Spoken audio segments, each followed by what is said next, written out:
उभाटा शिवसेना प्रवक्ते संजय राऊतांच्या विरोधात भाजपा आध्यात्मिक आघाडीचं टाळमारो आंदोलन।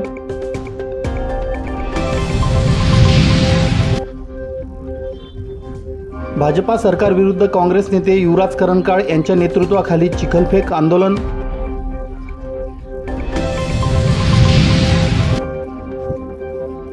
महामार्गावर लूट करणाऱ्या अट्टल चोरट्यांना एलसीबी पथकानं केलं जेरबंद, मुद्देमाल हस्तगत। आणि वटपौर्णिमेचा सण पारंपरिक पद्धतीनं साजरा, वडाच्या झाडाची पूजा करून महिलांचा उपवास, माजी महापौर चौधरींचंही व्रत। उभाटा सेनेचे प्रवक्ते संजय राऊत यांनी सोशल मीडियावरून एक बातमी प्रसिद्ध करीत महाराष्ट्र सरकार वारकऱ्यांना 20,000 रुपये लाच देऊन खरेदी करत आहेत काय, असं आक्षेपार्ह संतापजनक विधान केलं। याचा निषेध म्हणून भारतीय जनता पार्टी आध्यात्मिक आघाडीच्या वतीनं धुळे शहरातील आग्रा रोडवरील राम मंदिर येथे संजय राऊतांच्या टाळक्यात टाळमारो आंदोलन करण्यात आलं। भाजपा शिवसेना शिंदे गट या महायुती सरकारने वारकरी बांधवांना योग्य न्याय देण्याचा प्रयत्न केला आहे, परंतु इतर धर्मीयांचे लालून सांगून करत असताना उभाटा सेनेचे संजय राऊत यांनी दिंडी चालकांचा घोर अपमान केला असून राऊत यांचे टाळके ठिकाणावर नाही असं दिसतं। म्हणून त्यांच्या प्रतिमेला टाळ मारून भाजपा आध्यात्मिक आघाडी व खानदेश वारकरी सेवा मंडळाच्या वतीनं निषेध करण्यात आला। याप्रसंगी कीर्तनकार हबप युवराज महाराज नकानेकर, हबप नारा महाराज उडानेकर, हबप गोपाळ महाराज चिमठाणेकर तसेच भाजपा आध्यात्मिक आघाडीचे जिल्हाध्यक्ष हबप अशोक गवळी, खानदेश वारकरी सेवा मंडळाचे हिरामन गवळी, सचिव सुनील वाघ, कैलास पवार, चिंतामण बाविस्कर, किरण पाटील, नारायण आबा, प्रकाश विवांडिक, अण्णा खेमनार, कोटू सगरे, आरजी पाटील, भगवान मराठे, भैया नकानेकर, गंगाराम गवळी, जयंत वानखेडकर, ज्ञानेश्वर भांबरे, ईश्वर पाटील, प्रदीप कुलकर्णी, दिनेश गवळी हे उपस्थित होते। वारकऱ्यांचं आराध्य दैवत श्री क्षेत्र पंढरपूर येथील भगवान पांडुरंगाच्या गेल्या अनेक शतकांपासून सुरू असलेल्या ज्ञानोबा तुकाराम मुक्ताई सोपान काका या दिंडीच्या प्रकरणामध्ये गेल्या काही दिवसापूर्वी या राज्याचे मुख्यमंत्री माननीय एकनाथरावजी शिंदे साहेब, उपमुख्यमंत्री माननीय देवेंद्रजी फडणवीस साहेब यांची दिंडी चालकांनी मुंबईमध्ये भेट घेतली। वारकरी संप्रदायाच्या अडचणींबाबत त्यांना कळवण्यात आलं आणि त्यांनी विचारपूस केल्यानंतर दिंडी प्रमुखांना आज तागायत कुठल्याही सरकारने त्यांच्याकडे लक्ष दिलेलं नव्हतं। या सरकारने प्रत्येक दिंडीला, नोंदणीकृत दिंडीला 20,000 रुपये देणगी म्हणून जाहीर केलं आणि स्वतःला हिंदुत्ववादी म्हणणारा उभाटाचा हा रोज जनतेपुढे येणारा पोपट का कुत्रा संजय राऊत याने याच्या पोटामध्ये पोटशूळ उठलं। इतर धर्मियांना यात्रेकरता देणारा लाखो रुपयाचा निधी याबाबत आजपर्यंत यांच्या तोंडातून शब्द निघाला नाही, परंतु वारकऱ्यांच्या दिंडीला काही ना काही देण्याचा प्रयत्न केला म्हणून संजय राऊत यांनी काल ट्विटरवरनं आणि सोशल मीडियावरनं जाहीर केलं की हे सरकार वारकरी बांधवांना लाच देऊन विकत घेण्याचा प्रयत्न करत आहे। संजय राऊत, वारकरी संप्रदाय हा छत्रपतींच्याही काळाच्या अगोदरपासून होता। वारकरीने कधी कुणाजवळ हात पसरलेले नाहीत। वारकऱ्याला कुणाचंही पत्र लागत नाही की आषाढीच्या वारीसाठी दिंडीला येण्यासाठी जाहिरात द्यावी लागत नाही। प्रत्येक गोरगरीब, हातमजूर, शेतकरी वारकरी संप्रदायामध्ये सगळ्यात गरीब असलेला समाज आहे, परंतु तो स्वतःच घेऊन वारीला जातो आणि कुणाची भिकेची आशा न ठेवता काम केलेलं आहे।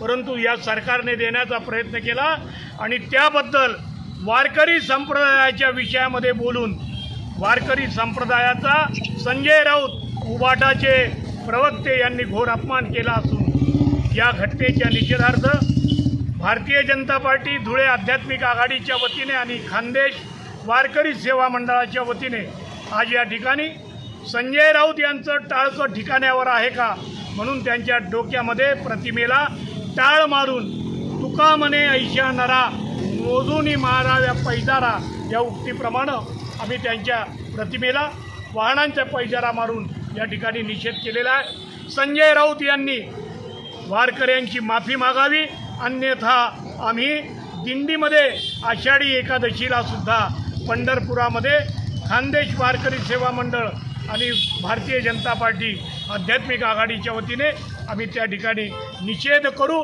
आणि आपल्याला या आपल्या वक्तव्याचा भविष्यामध्ये काय परिणाम होईल, ज्याप्रमाणे अंधारेबाई बोलली त्याचप्रमाणे याने सुद्धा निषेध केलेला आहे, शब्द केलेला आहे। आम्ही निषेध करतो। मी महाराष्ट्र न्यूज चॅनलच्या बातमीपत्रास लाईक, शेअर, सबस्क्राईब करा। सोबतच बेल आयकॉन प्रेस करायला विसरू नका। पाहत राहा मी महाराष्ट्र चॅनल। महायुतीचं सरकार हे धर्माधर्मात भांडण लावणारं आणि 2 कोटी नोकऱ्या देण्याचं केवळ आश्वासन देणारं फेकू सरकार आहे, असा आरोप करीत धुळे जिल्हा काँग्रेस पक्षाने महायुती सरकारचा चिखलफेक आंदोलन करून निषेध केला।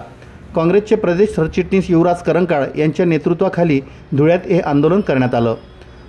धुळे काँग्रेस भवनसमोर सकाळी काँग्रेसच्या पदाधिकारी आणि कार्यकर्त्यांनी एकत्र येत भाजपा सरकारविरुद्ध आंदोलन केलं।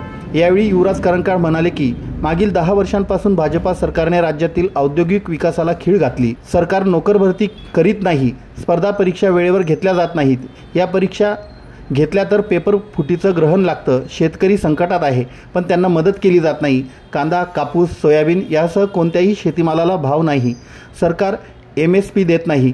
कठीण काळात जनतेला मदत करण्याऐवजी सरकार जनतेचं शोषण आणि आर्थिक पिळवणूक करीत आहे। NET परीक्षेच्या पेपरफुटी व निकालातील गैरव्यवहारामुळे देशभरातील लाखो विद्यार्थ्यांचं भवितव्य सरकारनं धोक्यात आणलं। महागाई, बेरोजगारी, पेपरफुटी, महिला सुरक्षा, खते, बी बियाणांचा काळाबाजार, कर्जासाठी शेतकऱ्यांची होत असलेली अडवणूक, चिखलात सुरू असलेली पोलीस भरती, राज्यातील सरकार रिक्त पदे भरण्याबाबत चालवलेली चालढकल, राज्यातील बिघडलेली कायदा व सुव्यवस्थेची परिस्थिती, त्याचप्रमाणे श्रीमंतांची पोरं गोरगरिबांना गाड्याखाली चिरडून मारत आहेत, मुलींचे दिवसाढवळ्या रस्त्यावर खून पाडले जात आहेत, सत्ताधारी पक्षाकडून जाती धर्माच्या नावाखाली सामाजिक शांतता भंग करण्याचे प्रयत्न सुरू आहेत, असा आरोप करण्यात आला। यावेळी काँग्रेसचे महानगर अध्यक्ष डॉक्टर राजेंद्र भामरे, डॉक्टर दरबासिंग गिरासे, प्रमोद सिसोदे, विलास पाटील, पितांबर महाले, सुधाकर जाधव, राजेंद्र खैरनार, दीपक पाटील, धीरज अहिरे, राजेंद्र देवरे, सुधाकर देवरे, प्रकाश पाटील, पप्पू सहाणी, नरेंद्र पाटील, बानुबाई शिरसाट, अफसाना शेख, भानुदास गांगुर्डे, राजेंद्र चौधरी, प्रदीप पवार, हरी चौधरी, अयूब खाटीक, प्रमोद बोरसे, रवींद्र जमादार आदी कार्यकर्ते मोठ्या संख्येनं उपस्थित होते। महाराष्ट्रभर महाराष्ट्र प्रदेश काँग्रेसचे अध्यक्ष नानाभाऊ पटोले यांच्या नेतृत्वाखाली धुळे जिल्हा काँग्रेस कमिटी, धुळे शहर जिल्हा काँग्रेस कमिटी यांच्या वतीने आज आम्ही चिखलफेक आंदोलन या ठिकाणी निकम्मे हे जे BJP सरकार आहे, हे धर्माधर्मामध्ये जे भांडण लावणारं सरकार आहे, 2 कोटी बेरोजगारांना दरवर्षी नोकरी देऊ असं फेकू सरकार आहे, 15-15 लाख रुपये प्रत्येकाच्या खात्यात जमा करू अशा ह्या फेकू सरकारच्या निषेधार्थ आज आम्ही चिखलफेक आंदोलन या ठिकाणी केलेलं आहे। आपल्याला मी सांगू इच्छितो माध्यमांच्या ह्याच्यातनं, या BJPने धर्माधर्मामध्ये भांडणं लावले, या BJPला भगवान श्रीरामाने सुद्धा माफ केलं नाही। अयोध्यामध्ये BJPचा उमेदवार पडून गेला, चित्रकूटमध्ये BJPचा उमेदवार पडून गेला, नाशिकमध्ये BJPचा उमेदवार पडून गेला, रामेश्वरमध्ये सुद्धा BJPचा उमेदवार पडून गेला। म्हणजे भगवान रामाला सुद्धा मान्य नाही, हे रामाच्या नावाने, धर्माच्या नावाने, देवदेवतांच्या नावाने हे जे कृत्य ह्या BJPचं चालू आहे। आपण बघितलं असेल, नरेंद्र मोदी पंतप्रधान जरी झालेले असले तर रडून पुडून झालेले पंतप्रधान आहेत, ते 6व्या फेरीपर्यंत मागे होते, म्हणजे त्यांनी पंतप्रधान राहायची सुद्धा त्यांची लायकी नाही, त्यांनी तर राजीनामा देऊन दिला पाहिजे। राहुल गांधी हे 2 ठिकाणच्या याच्यातनं उभे होते, इलेक्शन लढवत होते, ते किती मार्जिनने निवडून आले हे आपण बघा। आणि आमचा गोवाल पाडवी नरेंद्र मोदींपेक्षा जास्त मतांनी निवडून आलेलं आहे। आम्ही काँग्रेस पक्षाच्या वतीने या BJP सरकारचा मी महाराष्ट्र न्यूज चॅनलच्या बातमीपत्रास लाईक, शेअर, सबस्क्राईब करा, सोबतच बेल आयकॉन प्रेस करायला विसरू नका. पाहत राहा मी महाराष्ट्र चॅनल. दिनांक 18 जून रोजी सोनगीर पोलीस स्टेशन येथे फिर्यादी यांची मोटारसायकल, मोबाईल फोन, रोख रक्कम असं चोरीस गेलं होतं. या गुन्ह्याचा समांतर तपास स्थानिक गुन्हा अन्वेषण शाखा करीत असताना पोलीस निरीक्षक श्रीराम पवार यांना गोपनीय माहिती मिळाली की हा गुन्हा संशयित इसम रणजित युवराज कोळी व त्याचा साथीदार विधी संघर्षित बालक दोन्ही राहणार शिरपूर यांनी केला असून त्यांना ताब्यात घेऊन विचारपूस करण्यात आली. त्यांनी वरील गुन्ह्याची कबुली देऊन मुद्देमाल पोलिसांना काढून दिला. अशा प्रकारे सोनगीर पोलीस स्टेशन येथे हा चोरीचा गुन्हा दाखल करण्यात आला आहे. संशयित आरोपी रणजित युवराज कोळी व त्याचा साथीदार विधी संघर्षित बालक राहणार दोन्ही शिरपूर जिल्हा धुळे यांना अटक करण्यात आली असून त्यांच्याकडून 14,800 रुपये किमतीचा मुद्देमाल हस्तगत करण्यात आला आहे. तसेच त्यांना पुढील कारवाईसाठी सोनगीर पोलीस स्टेशनच्या ताब्यात देण्यात आलं आहे. विधी संघर्षित बालक याच्यावर यापूर्वीही शिरपूर शहर पोलीस स्टेशन येथे घरफोडीचा गुन्हा दाखल असून या आरोपींनी आणखी काही गुन्हे केले आहेत का याबाबत तपास करण्यात येत आहे. ही कारवाई पोलीस अधीक्षक श्रीकांत धिवरे, अप्पर पोलीस अधीक्षक किशोर काळे यांच्या मार्गदर्शनाखाली स्थानिक गुन्हे शाखेचे पोलीस निरीक्षक Shriram Pawar, PSI Amit Pravin Mali, ASI Sanjay Patil, police head constable Sandeep Patil, Santosh Hire, Prashant Chaudhari, Pankaj Khairmode, Mayus Sonone, Suresh Bhalerao, police constable Amol Jadhav, Harshal Chaudhari, Sunil Patil, Raju Gite यांच्या पथकानं केली. मी महाराष्ट्र न्यूज चॅनलच्या बातमीपत्रास लाईक, शेअर, सबस्क्राईब करा, सोबतच बेल आयकॉन प्रेस करायला विसरू नका. पाहत राहा मी महाराष्ट्र चॅनल. भारतीय संस्कृतीमध्ये प्रत्येक सणाचं वेगळं महत्त्व आहे. वटपौर्णिमा या सणाचं आध्यात्मिक आणि धार्मिक महत्त्व खूप वेगळं आहे. आपल्या पतीच्या उदंड आयुष्यासाठी आणि जन्मोजन्मी हाच पती मिळावा या भावनेनं भारतीय महिला हा उपवास करतात. सोबतच वडाच्या झाडाची पूजाही करतात. हिंदू पंचांगानुसार ज्येष्ठ मासातील पौर्णिमा तिथीला वटसावित्री पौर्णिमा साजरी केली जाते. विशेष म्हणजे पहिली वटपौर्णिमा नववधूंसाठी खास असते. त्यामुळे या दिवशी त्या नटून थटून वडाच्या झाडाची पूजा करण्यासाठी जात असतात. या पूजेसाठी जाताना सारिका पुरुषोत्तम पाटील, अलका महानोर आणि इतर महिलांनी मोठ्या प्रमाणात गर्दी केली होती. यावेळी महिलांनी एकमेकांना हळदी कुंकू वाण देऊन वटपौर्णिमेच्या शुभेच्छा दिल्या. वटवृक्षाची पूजा करून व्रत आचरणाचा संकल्प केला. त्यानंतर देवतांचं आवाहन करून दूध, दही, मध आणि साखर यांचं मिश्रण असलेलं पंचामृत अर्पण केलं. तसेच पाणी अर्पण करून हळदी कुंकू, फुले, फळे अर्पण केलीत. यावेळी धूप, दीप, नैवेद्य दाखवून आरती करून प्रसादाचं वाटप केलं. वटसावित्री पौर्णिमा हा हिंदू धर्मातील एक सण असून यमाकडून सावित्रीनं आपले पती सत्यवानाचे प्राण परत आणले होते. तो दिवस म्हणजे वटपौर्णिमा अशी आख्यायिका सांगितली जाते. वटपौर्णिमा हा हिंदू धर्मातील एक सण असून यमाकडून सावित्रीने आपले पती सत्यवानाचे प्राण परत आणले होते. तो दिवस म्हणजे वटपौर्णिमा अशी आख्यायिका सांगितली जाते. माजी महापौर सौ प्रतिभा चौधरी यांनीही वटसावित्री पौर्णिमेच्या निमित्त वडाच्या झाडाची पूजा केली. हिंदू धर्मात वटसावित्री पौर्णिमेचा हा सण मोठ्या उत्साहात साजरा करण्यात आला. ज्येष्ठ महिन्यात येणारी ही पौर्णिमा वटपौर्णिमा म्हणून साजरी केली जाते. आपल्या पतीला उत्तम आयुष्य आणि आरोग्य लाभण्यासाठी हे व्रत करण्यात येतं. यात वडाच्या वृक्षाची पूजा केली जाते. या दिवशी स्त्रिया वटवृक्षाची पूजा करून मला व माझ्या पतीला आरोग्य संपन्न आयुष्य लाभू दे, तसेच धनधान्य, मुलेबाळे, संसाराचा विस्तार होऊन भरभराटी येऊ दे असं वटपौर्णिमेला गारणं घालतात.